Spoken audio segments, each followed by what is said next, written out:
আসসালামু আলাইকুম ও নমস্কার আমার দর্শক বন্ধুরা, আপনারা দেখছেন নাজিয়াস ফুডি ওয়ার্ল্ড।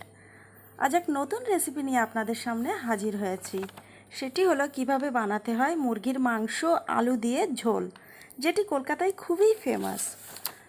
তাহলে যারা ভিডিওটি দেখছেন তারা লাইক, শেয়ার ও সাবস্ক্রাইব করতে ভুলবেন না, আর পাশের বেল আইকনটি অবশ্যই প্রেস করবেন, তাহলে সব নোটিফিকেশনগুলো আপনারা পেয়ে যাবেন।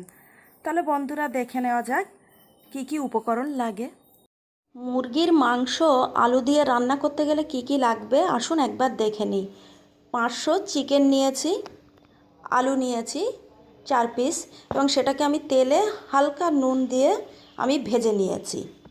একটা টমেটো, দুটো পেঁয়াজ কোঁচানো, আদা রসুন বাটা, এবং মশলা নিয়েছি। এটা হলো চিকেন কারি মশলা, সব পরিমাণ মতো। এখানে লবণ আছে, হলুদ আছে, লঙ্কা গুঁড়ো আছে, জিরে মরিচ গুঁড়ো, একসাথে সবই আছে। কড়াইতে তেলটা দিয়ে আমি গরম করে নেব, তারপর আমি পেঁয়াজ কোচানোগুলো ঢেলে দেব।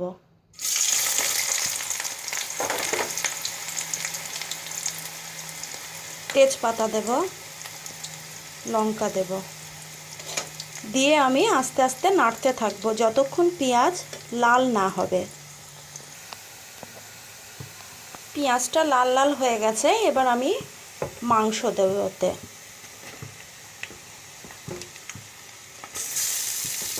মাংস সব এতে দিয়ে দেবো, দিয়ে আস্তে আস্তে নাড়তে থাকবো। একে একে আমি সব মশলা দেব, লবণ দেব স্বাদ মতো, দিয়ে নাড়তে থাকবো।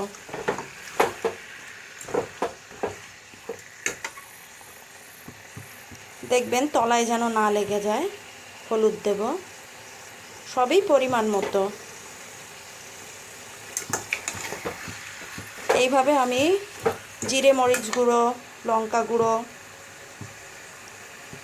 সব দিয়ে নাড়বো। শেষে আমি আদা রসুন দেব। এবার এতে আমি আদা রসুন দিয়ে দিচ্ছি, দিয়ে নাড়তে থাকবো। এবার আমি 1 কাপ জল দিয়ে দেব, দিয়ে এটাকে আমি মাঝারি আঁচে ঢাকনা দিয়ে চাপা দিয়ে দেব 10 মিনিট। মাংসটা ফুটতে থাকলেই আমি তাতে ভাজা আলুগুলোও ঢেলে দিচ্ছি।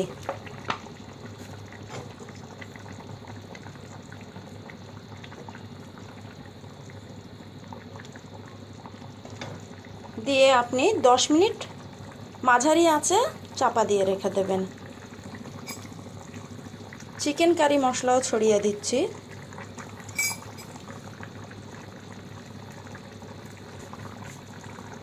এবার ঢাকা দিয়ে দিন। বন্ধুরা, আমার আলু দিয়ে মাংস রান্না রেডি।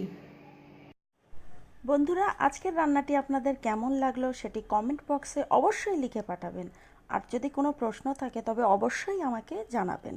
আপনাদের দোয়া ও আশীর্বাদ নিয়ে রান্নাটি শেষ করছি।